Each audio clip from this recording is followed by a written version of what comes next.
Rajajanaranjana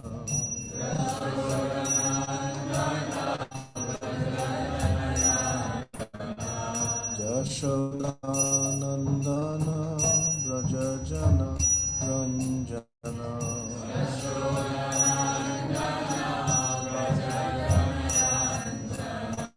Jamunatira Vanachari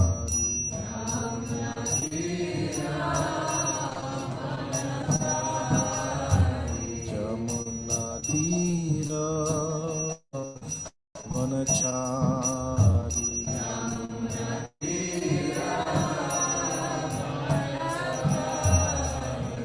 Jaya Radha Madhava Kunjavihari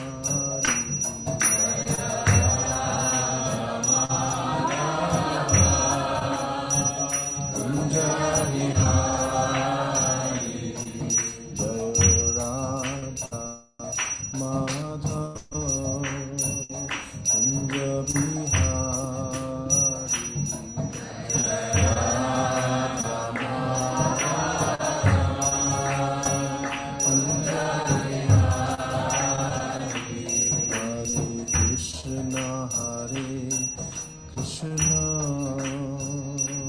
Krishna Krishna Hare Hare Hare Rama Rama Rama Hare Hare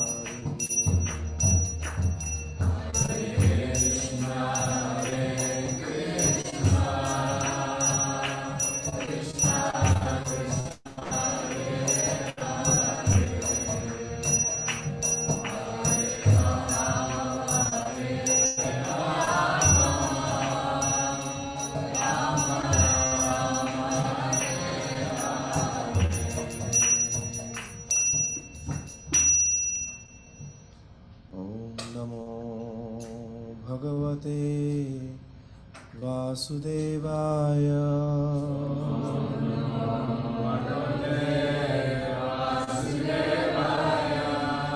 Om Namo Bhagavate Vasudevaya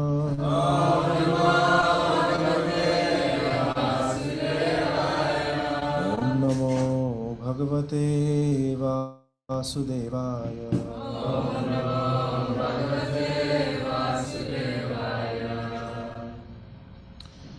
We are reading from Srimad Bhagavatam, first canto, chapter 6, and we will cover verses 26 through 38. So I'll read the first, and then we'll go around the room till we reach our quota of verses, and then we'll spend some time reflecting on them.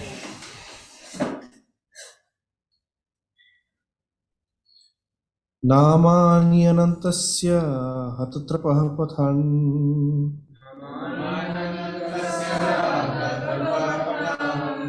Guhyani bhadrani kritani chasmaran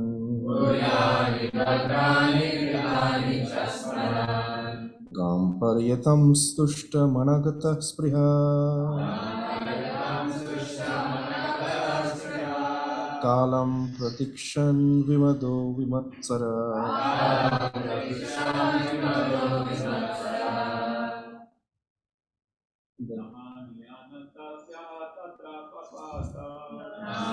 Anantasya hatatrapa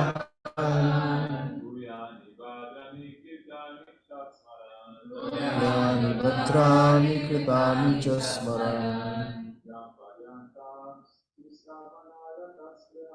Gamparyatam stushta manakatya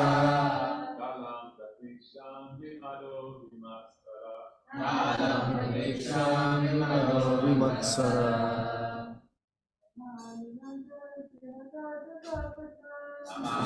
Anantasya tatrapahapatan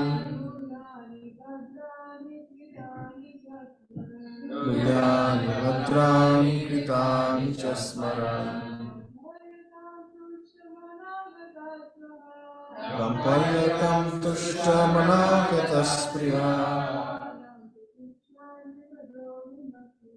Kalam pratikshami mado vimatsara. Naryantasya tatrapapatan. Kriyani bhadrani kritani chasmaran. Paryatam tushtamanagataspriya. Kalam pratikshami mado vimatsara. Manyanantasya hatatrapah pathan. Goyani bhadrani kritani chasmaran. Paryatam stushtamanagata spriha.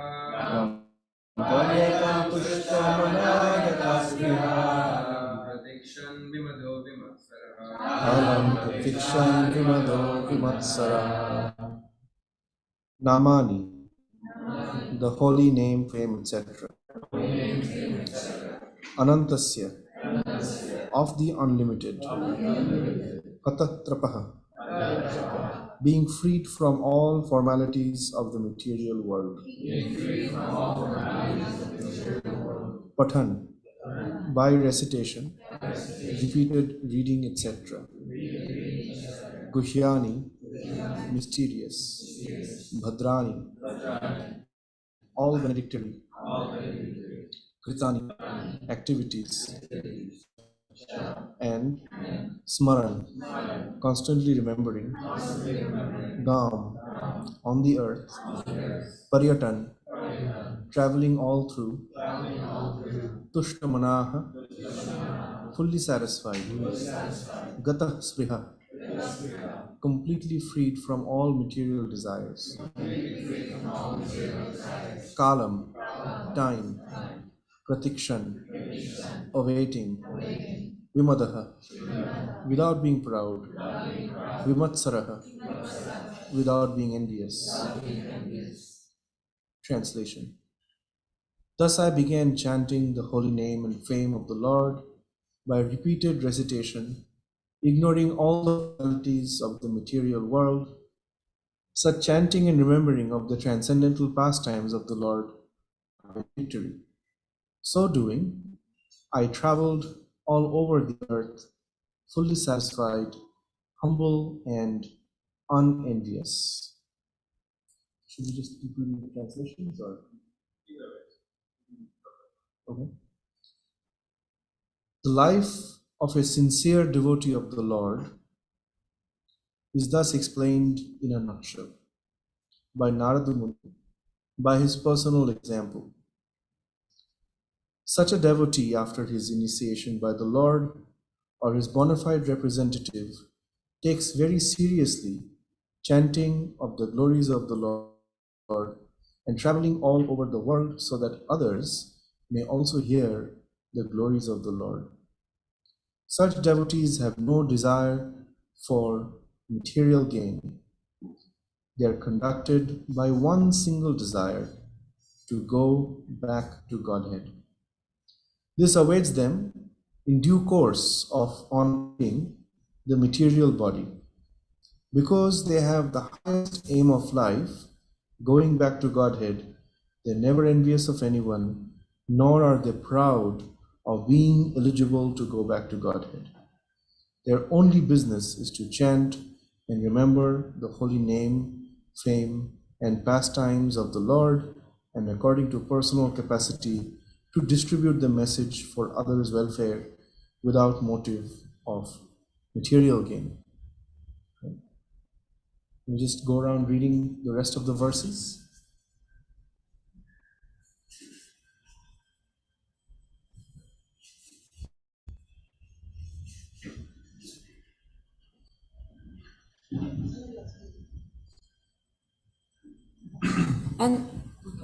And so, O Brahmana Vyasadeva, in due course of time, I, who was fully absorbed in thinking of Krishna, and who therefore had no attachments, being completely freed from all material taints, met with death as lightning and illumination occur simultaneously.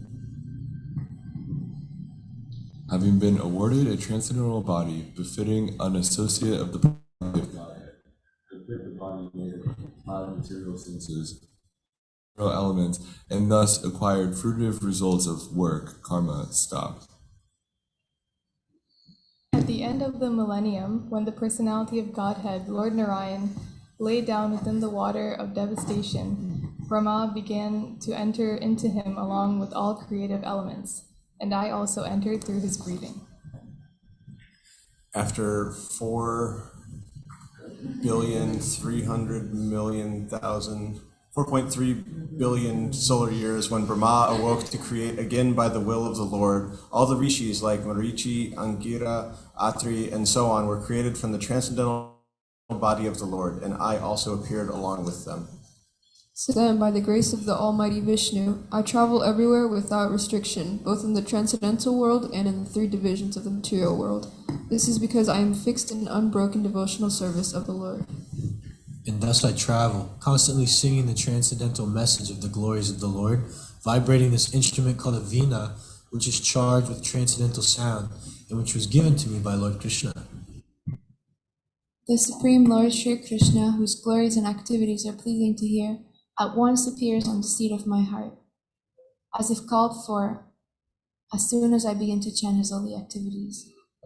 It is personally experienced by me that those who are always full of cares and anxieties due to desiring contact of the senses with their objects and cross the ocean of nescience on a most suitable boat, constant chanting of the transcendental activities of the personality of Godhead.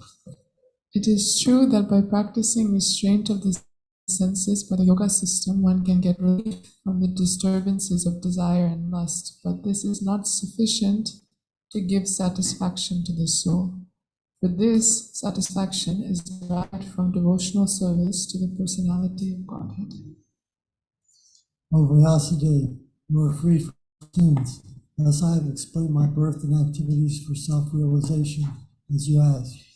All this will be conducive for your personal satisfaction also. Sutta Goswami said, thus addressing Vyasadeva, Srila Narada Muni took leave of him, and vibrating on his veena instrument, he left to wander at his free will.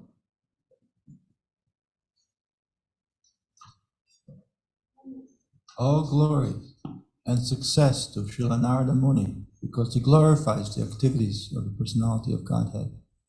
And so doing, he himself takes pleasure and also enlivens all the distressed souls of the universe. Thank you so much.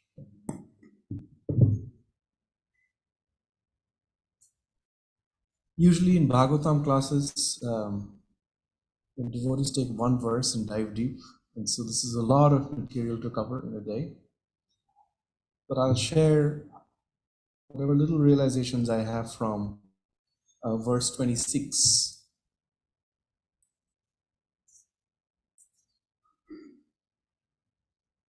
The first realization I had when I was reading these passages was that there are two mistakes human beings make. It's not about devotees or non-devotees. It's not about, theists or atheists. The first simple mistake that we make is to think that time is on our side, that we have all the time we need to do whatever we want. And I was reading a purport from Srila Prabhupada yesterday where he said that the purpose of our lives in the material world is to make sure we make as much comfortable arrangement as possible for as long as possible for ourselves and those we love. And when the time of death approaches, we want to elongate our life just a little more so that we can execute the plans that we have to keep making things comfortable for everybody. And when we are, when time is inevitably against our side, we try to say, please see the most competent person and tell them to take care of everything I love. But while we are living, we think that time is on our side. And in the Mahabharata, is a story where Maharaj Yudhishthir and his 4 brothers, along with Kunti Devi, are traveling in the forest on exile, and all of them are very, very thirsty. And one by one, the brothers will go fetch some water for everybody. And just as they were about to drink from a crystal clear blue springs, they heard an unembodied voice saying, "Stop. First answer my questions." And one by one, from Nakula, Sahadeva, Bhima, Arjuna, who went there, they did not listen to this voice. They tried to drink. And the moment they tried to drink, they died. At the end, Yudhishthira came. And that voice asked him, "If you drink this water without answering my questions, you will die." And Yudhishthir Maharaj said, "Okay, ask me your questions." He was extremely thirsty. But he still said, "Yes, what are your questions?" And this unembodied voice kept asking him question after question after question on dharma. So we don't have the time to go through all the questions. But one question this voice asked is, what is the best form of education? And Yudhishthir Maharaj responded, traveling. You think about this? Traveling is the best form of education. And of course, he did not mean taking a jumbo jet, right? Traveling in those days meant going somewhere in an organic method, walking, you learn about the forests, and people. In this way, you learn a lot. And then he asked, what is the most miraculous thing on this planet? And the answer was, every day we hear about other people's death. You open the news, these many people died. You open, you hear, oh, this person died, this person had this. And we know that our time is also limited, but the most miraculous thing is we live our lives as if we are not going to die, assuming that time is on our side. Okay? And Narada Muni explains what death is like. He says, it's like lightning and illumination occurring simultaneously. Right? If somebody gets struck by lightning, you can imagine yourself in that position. There is illumination, there is a bolt, and then you're gone. Right? It can happen any moment. Any moment. That's the first assumption. And the second assumption is we are significant. The moment we think about the big, wide universe we are in, and again, as I said, we don't need to be a devotee to think about this. If you think about the vastness of what's going on, right? And it is said that just about the time when the sun that is giving us light and heat every day, at one point comes to its own demise, there is another galaxy that is probably going to collide with ours. We don't even know what that is going to look like. Right? And in front of those cosmic, catastrophic events, we are so tiny. At the end of the day, whether we like it or not, will not matter. But somehow, while we are at it, we think that we are significant. And what happened, there is a story behind the cover of this book. One time, our spiritual teacher, Tamal Krishna Maharaj, who was the temple commander, was called to Srila Prabhupada's room. Srila Prabhupada said, bring Tamal. Okay. Says, Tamal Krishna Maharaj, can you please bring the first canto of Srimad Bhagavatam? And he said, yes.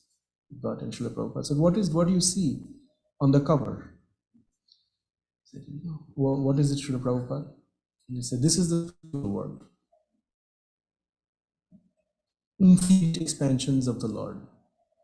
And the spiritual sky is unlimited. And within the spiritual sky, there is a small portion, like there is dirt on the street. That is the material world, which is also practically unlimited. And within this entire material world, there are millions of universes, and we are in one universe. And within that universe, there are millions of galaxies, and there is one Milky Way galaxy. And in that Milky Way galaxy, there are so many solar systems, and we are in one solar system. And in that solar system, there are 9 planets with 7 continents, so many countries, and there is one temple here. And in that temple, there is one temple commander, Tamal Krishna, and he thinks he is the master of everything. So that is our mistake. And the antidote to that psychological disease of thinking we have time on our side and we are significant is also given here by Narada Muni. So what we have in this passage, in this chapter, is the description of a particular kind of Vaishnava called Avadhuta. Avadhuta means shaken off. Shaken off the fetters, the burdens of the world that other human beings usually carry on their shoulders. Avadhuta means free. Avadhuta means washed. And Nityananda Prabhu is Avadhuta Shiromani, with a crest jewel among Avadhutas. In the Bhagavata 11th canto, you will find, by the time you get there, that one of Sri Krishna's ancestors, Yadu Maharaj, met another Avadhuta. And Sri Krishna summarizes the teachings of that Avadhuta to finish Srimad Bhagavatam. Srila Shukadev Goswami, who started Srimad Bhagavatam, was an Avadhuta. And Srila Narad Muni explains here that this, whatever he explains here, is the description of a Avadhuta. So, what I get from this passage, that's the first realization, that we are significant and we have time on our side. The second realization I have from this passage is there is hope. If you think about it, this conversation at this point of the Bhagavatam is happening for a particular reason. Srila Vyasdev has composed the biggest book ever known to humankind. And in the first section of the Mahabharata, it is said that if there is any knowledge on earth, it must be found here in the Mahabharata. If it is not there in the Mahabharata, it's not out there in the world. That's a very, very big claim to make. But at this point in history, all the knowledge that anybody could ever conceive of is already there. And if you talk about all the knowledge that came after through research, right, the roots of that is also there in the Mahabharata. So technically what the Mahabharata claims for itself is not incorrect. So Vyasdev had composed and written down all of that. Then he wrote a book called Harivamsha, the lineage of Sri Krishna. But even after that, he felt that he had not sufficiently glorified Sri Krishna. He had not presented the real essence of all of Vedic literature. And after this, he was going to compose the Srimad Bhagavat. And so, for Vyasdev, he was deeply distressed and depressed. Imagine a best-selling author. Best-selling author. Books are selling like hotcakes. But that author is depressed about the book he wrote. And that's where Narada Muni was. And then a second best-selling book. Even after that, This is not it. He had already divided the Vedas, organized everything, and the word Vyasa in Sanskrit is the opposite of the word samasa. Samasa means to kind of break things down and see the component of a particular idea. Right? So, for example, if I say the red coats are coming, so a group of army people who are wearing red coats are coming to attack, but I can say red coats are coming. If I say red coats are coming, then I mean people who are wearing red coats are coming, not that red coats are walking. Right? So that's an example of samasa. Vyas means to edit. So Krishna Dvaipayana Vyas, the author of these books, Krishna means dark-skinned, Dvaipayana means born and raised in an island, and Vyas means editor. So an editor, the dark-skinned editor, born and raised in an island, is the composer of these books. That's what we know. The next thing we know is that he is the disciple of Narada Muni. And Narada Muni, in this Bhagavata, you find that, he had a birth as a great musician among demigods. And he was called for kirtan. He was singing mundane, Prabhupada calls it cinema songs, right? So theatrical songs for, according to the commentaries, cheap entertainment. And therefore he got a birth where he was in a miserable condition for some time. He had to eat food that were left over by other people, sit in the corner of the room, didn't have much voice, he was son of a servant. And that birth, he basically got an opportunity to purify himself and got his eternal form. And that is also indicated in these passages. So for Vyasdev, he had a series of books that he wrote that were bestsellers. He was frustrated, but there was hope. Narada Muni went through so much turbulence, life after lifetime, but there is hope. So I see in these passages a message of hope, that no matter what we are doing, where we are, if we somehow or the other stick to the process of Bhakti Yoga, there is hope. Because third realization, and this might be slightly controversial, but I'm happy to answer any questions, that every saint has a past and every sinner has a future. Every saint has a past and every sinner has a future. Nobody comes to Krishna consciousness or this path like a clean slate. The fact that we are here in the material world means there is some kalusha. Kalusha means dirt. Right? If you have a white linen, there is some black spot on it. Your whole attraction will ignore all the white, focus on the spot. Now, this material world is like that washing machine that takes that black spot away. But while the linen is being washed, it's tossed and turned in soap. And if the linen was actually alive, it wouldn't have been a pleasure. Think about it. And so we are like that linen. Krishna will make sure we are washed and prepared to serve him at some point. But we must go through that washing process. And that's why avadhuta means washed, cleaned. Okay? So those are the basic three realizations that I wanted to share from verse 26. And of course, the stress is on hearing and chanting. And the Sanskrit word kirti means activities. So when we do something, whether we are eating, whether we are going out, we are always engaged in some activity.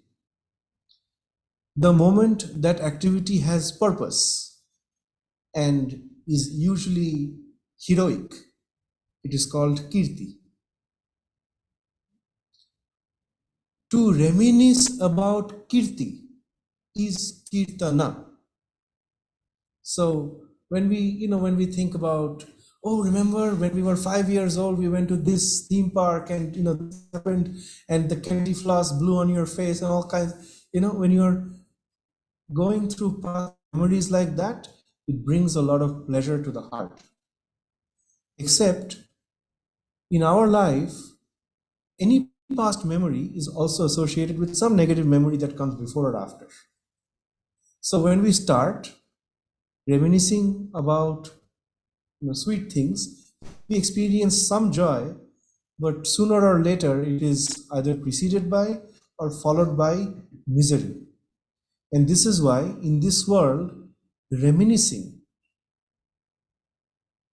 is called prakrita rasa. Rasa means to experience the flavor of beauty. Prakrita means experiencing the flavor of beauty in the material world. And aprakrita means experience the beauty, flavors of beauty on the spiritual platform. Aprakrita rasa. Kirtan is to reminisce about the beautiful activities of the Lord that immediately transports us into the spiritual realm. So kirtan essentially means reminiscing through conversation and chanting the holy names, because it causes internal reminiscing. So the moment we start chanting the holy names, after some time, the form of the Lord becomes very prominent in our hearts. Then the qualities of the Lord become very prominent in our hearts. And eventually, the activities of the Lord that are most attractive to us keep circling in our minds as we chant. In that way, reminiscing becomes an internal process of meditation in the process of Krishna consciousness. So Narada Muni is somebody who is constantly engaged, playing his veena, a stringed instrument that Sri Krishna gave him, chanting the names of Krishna and constantly reminiscing.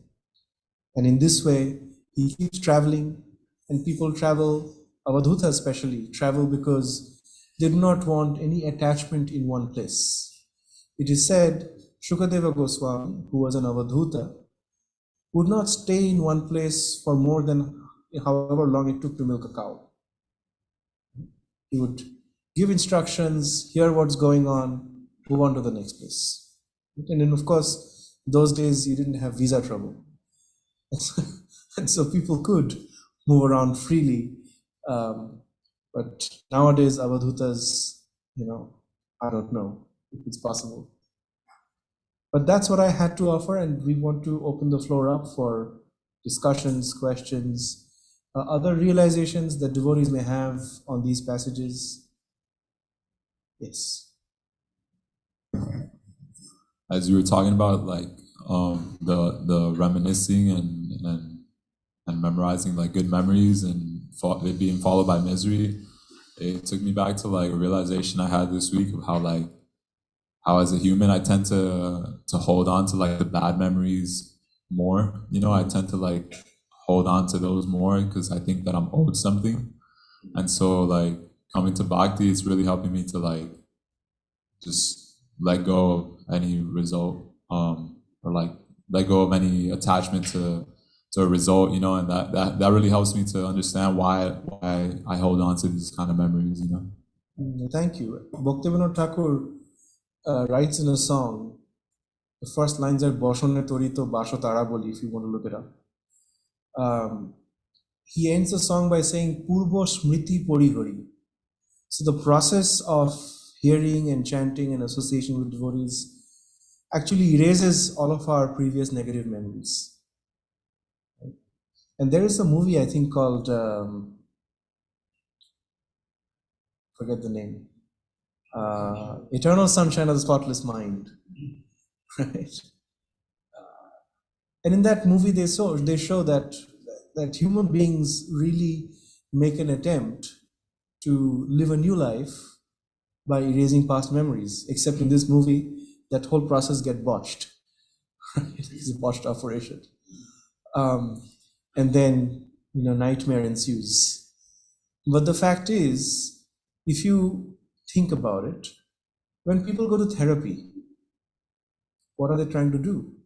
They're trying to grapple with negative samskaras, experiences that they've had that are so deeply implanted in the mind, is not letting them function fully in the world.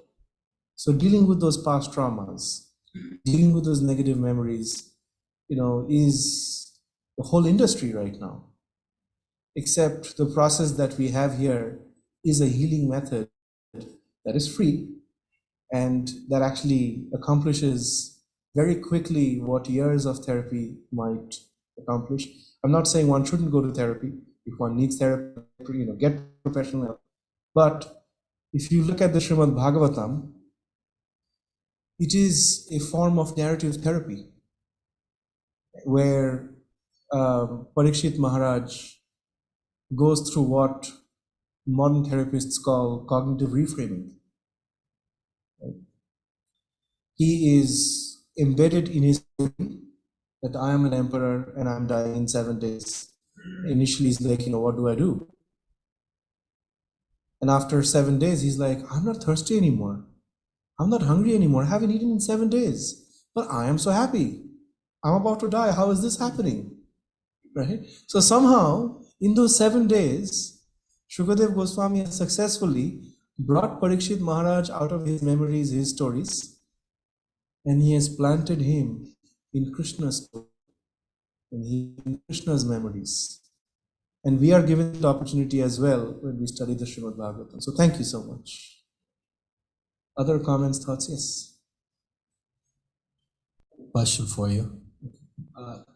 You talked about the analogy of the black spot on the white cloth and how you have to put it in the wash and you have to turn it and spin it and it goes all which way. And based on the response you just gave, my question for you is, if I understand you correctly, are you saying that when we do stuff like chant japa and there's all these negative thoughts or negative memories or even just things you're thinking that come up, are you saying that by chanting the japa and these are coming up, they're actually like coming out of you? So Yes. that they're no more? Yes, that is the process. Wow. Cheto darpana marjanam.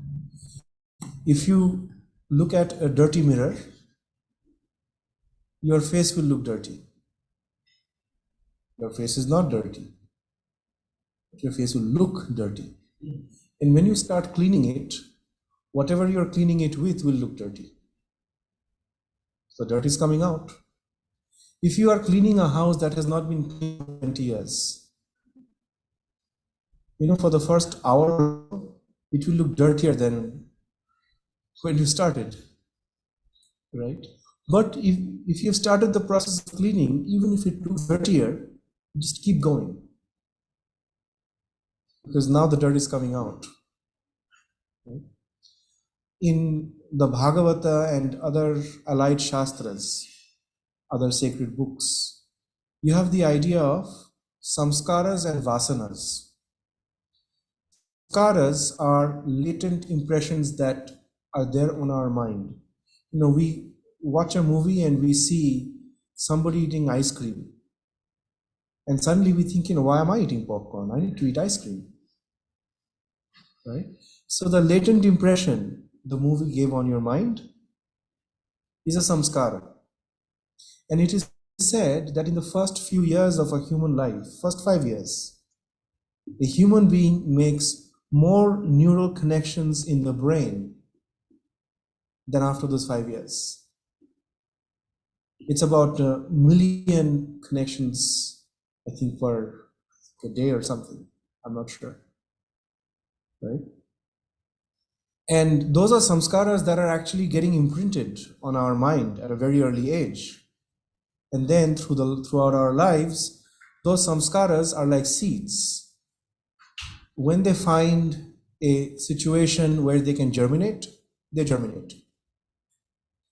However, the Yoga Sutras and Srila Vyasadeva's commentary on, on the Yoga Sutras point out that when you roast seed, will they germinate again? So that roasting of the seed is like hearing and chanting. The seeds are there, but you're taking them through a process where they will not germinate again. And the second thing is, once you roast those seeds, you can also eat them. Right? So essentially, to reflect on your comment, Prabhu, when those reactions happen in the mind, it's normal.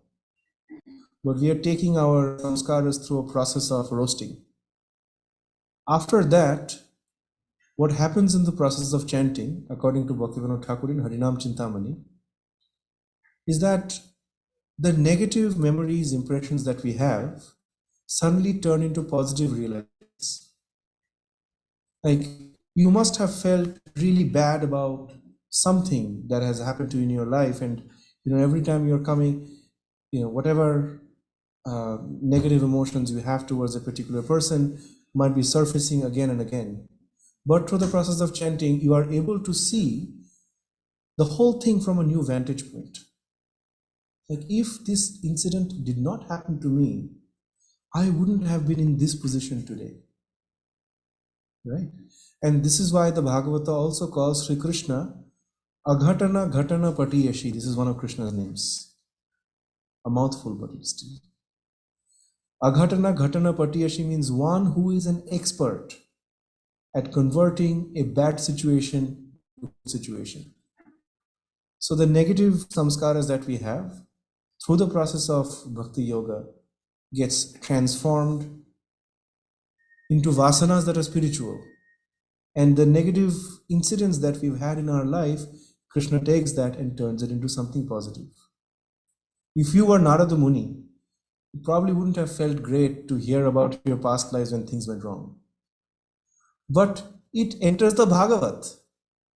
It becomes an example for so many other devotees. And Narada Muni is very open about his life. Right? So, was I able to reflect on your comment? Yes. Thank you for that explanation. That was very nicely said, and I like the point in the question. I had an experience of this when I first started chanting. I was experiencing a lot of things coming out, and for a long time I was just like pushing them down. Like, I don't want to think of those things while I'm chanting. I don't want to remember these things while I'm chanting, so I would push them down.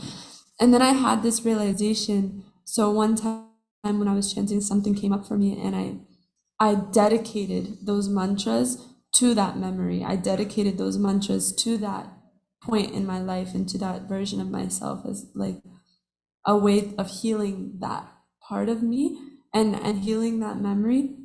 And so it created this like pattern to where now, like, when I think of past me and I think of all the things that I've gone through, I think of somebody who really needed Krishna instead of thinking of like, how awful I was or whatever. Like, yeah, just rewriting Krishna being the point of all of that and suffering being the point of all of that. That's excellent. Thank you. Yeah, we've all had similar experiences. No? That chanting initially feels boring. I have heard from some very dear friends who've been in the movement 30, 40 years that chanting 16 rounds is such a mind-numbing exercise. Have you felt it? It's like you're going on repeat. It's like a drone. And for a long time I felt, why the heck am I doing this? Why? But I decided to trust the wisdom of our ancestors. If they've been doing this for thousands of years, maybe there's something here. Right? And I kept at it. And that's the only trick.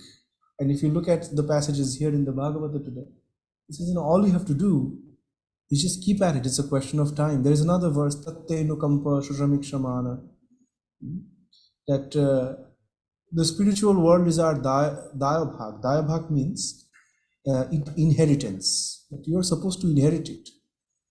But till you inherit it, you just have to wait a little bit. You don't wait for your parents, you don't actively consider that, oh, my parents should die before I inherit. You want to have your parents as long as you can. And then you know that when they pass, you'll inherit what they have. So we don't actively think that, oh, I want back to Godhead now. But if you wait it out, it's just a question of time. And, the process, like Premamrita Prabhu said, it's a process of waiting where usually good things happen. Bhakti Rasamrita Sindhu begins by saying, this is Shubhada. The process of bhakti is, it brings auspiciousness. Good things begin to happen. And thank you. Thank you for that. Any other questions? We have time or we have time? Huh? Advaita Acharya Guru?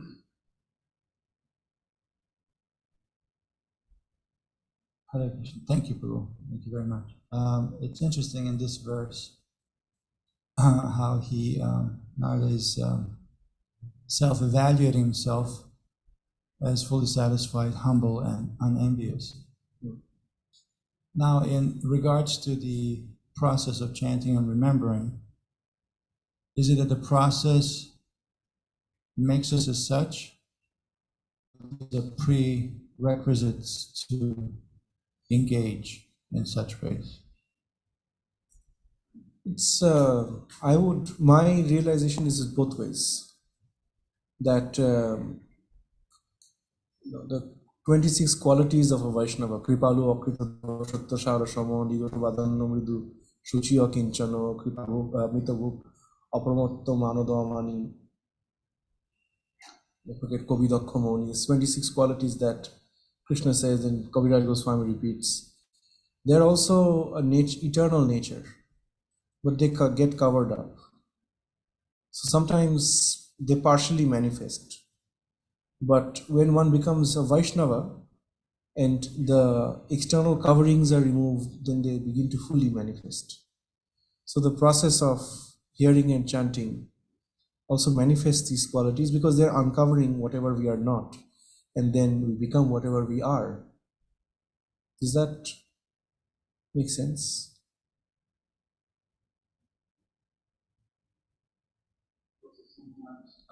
Sometimes we see that chanting will purify, but in terms of getting a professional help when there's a need for it, we can't just dismiss those kind of needs as well. Absolutely.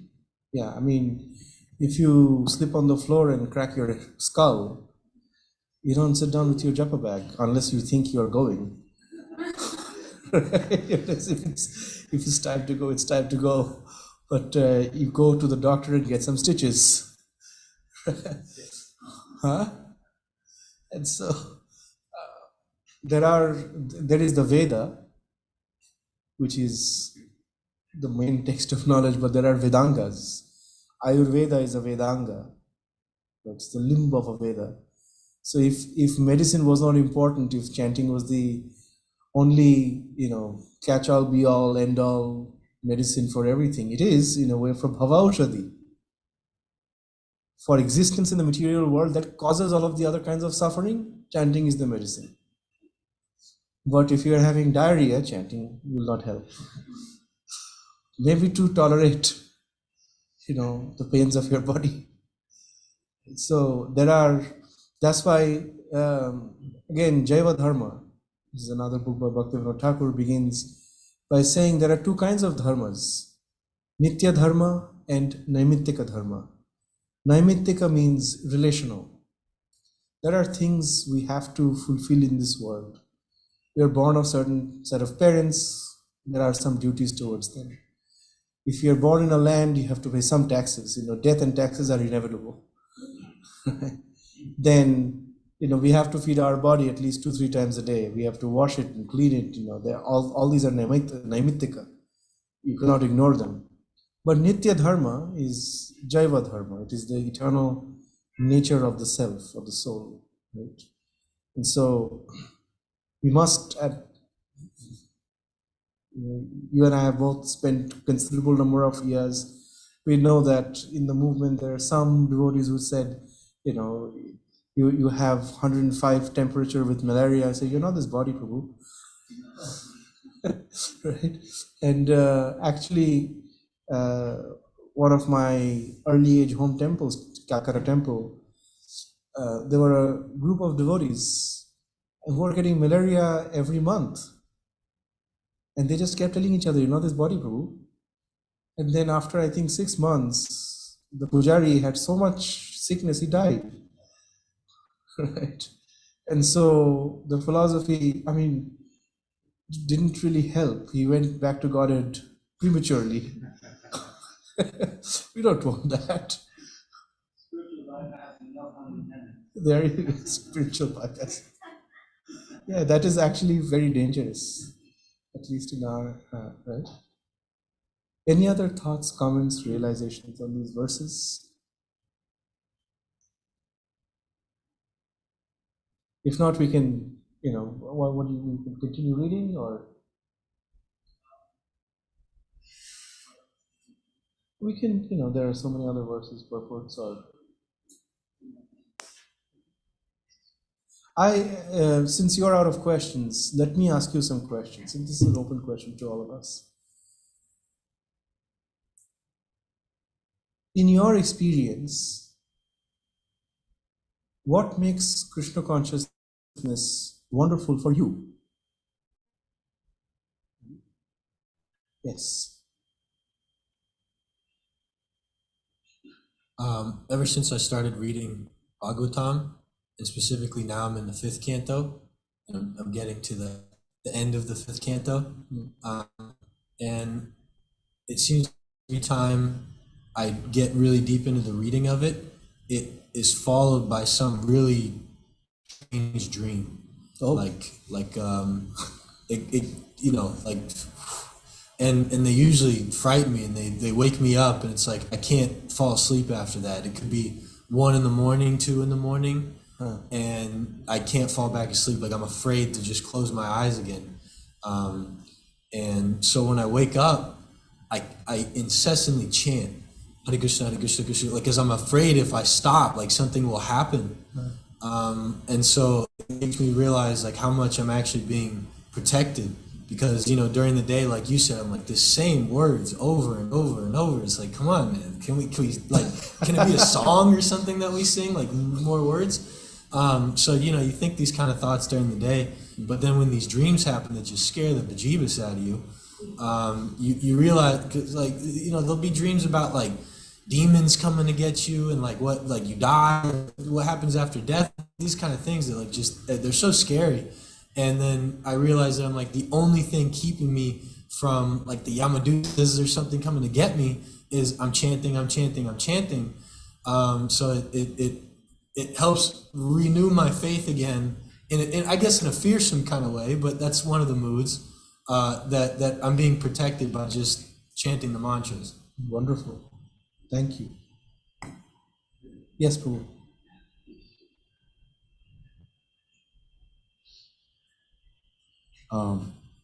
I feel like being a Hare Krishna, it's given me like a new life and a life worth living. And I feel like when I fully surrendered to the Lord at the end of last year, and like emptied my materialism cup and even like my knowledge cup, and it's just like a blank slate for the Lord to like, come into my life and show me what He wanted to show me. It's just, I feel like it's replaced all the things that I felt like were my reality and were serving me before.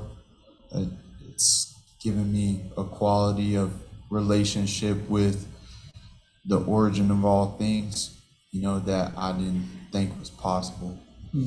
Thank you for sharing. Anybody else? What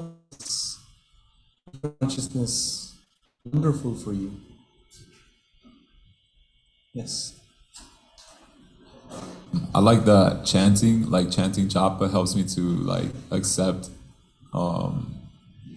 just like the good things in life, you know, because sometimes like if we don't chant, we believe we go down like traps like self-pity or like self-lament, and then we don't accept like the great things that are present in life, you know. Thank you. Yes. Nita Prabhu, and what's your name, Prabhu? Max.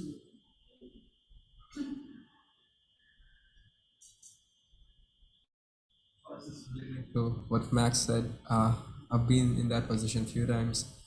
So like every day before bed, I hope that today's one of those days where I get like that. But then I tell myself, if that happens, maybe that's what Krishna like wants me to go through today. But whenever it happens, I can remember to like chant, and that's what gets me through the night. And what really like gets me through the night is that when I come here in the morning and I chant, everything like just I forget everything. Like everything will be better once it's 3:30 or 4 a.m. and I can like start chanting. So the process of Krishna consciousness, like I just said, it's given me a lot of hope, and I can see that things that I've struggled with, I've like about myself, I've come to accept.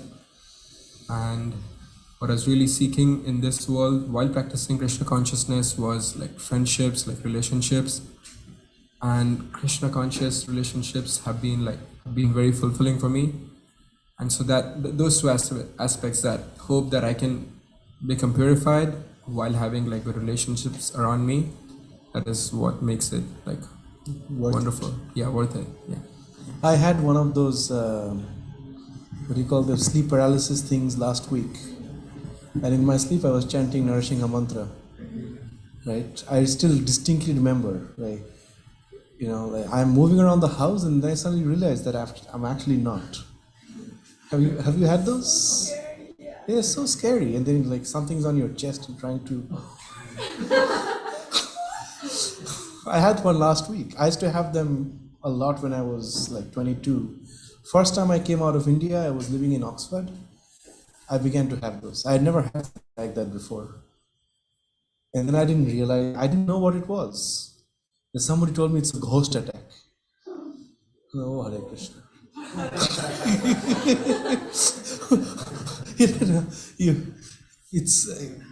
It's horrible. Then it was actually very scary, if I may share. I hope I'm not oversharing. But I was like, I have one of those Chopati Brahmachari ashram mosquito nets that I sleep in, right, on the floor. And for 2 times I got up, I was trying to switch on the lights in the house, and lights were not switching on. It's like, what the heck is happening? Then I began to be afraid, right? And then I was like, suddenly I'm asleep again. It's like, wake up, try to go around, and so I'm up, I'm doing things, but my body is not up. And I'm stuck. And you call for help, and of course there's no one listening, right? You scream, yell, and you're stuck. And it's like, okay, what do I do now? Ugram Viram Mahavishnu Jalantam Sarvatam Vishnu, right? And I don't know how many times I have to repeat that till this thing breaks.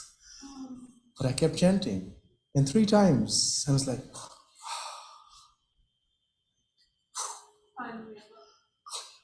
yeah. Yes, Prabhu.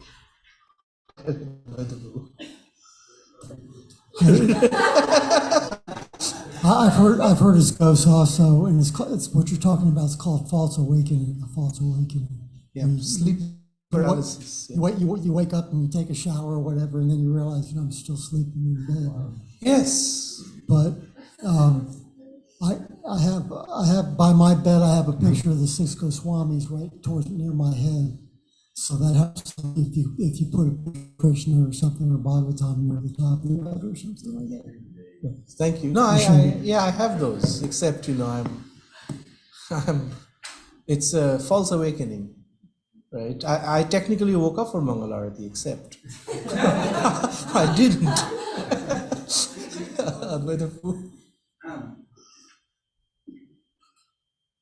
about to recover.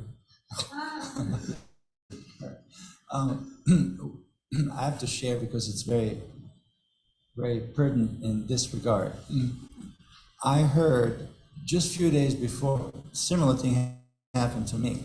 Oh, I heard from somebody, it was years back, in Giranagari. So I heard from another devotee that happened to him. He also tried many mantras, Nashima Kavacha.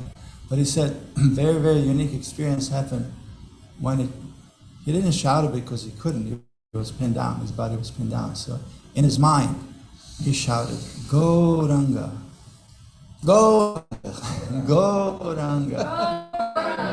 And on the half of the name, he was released.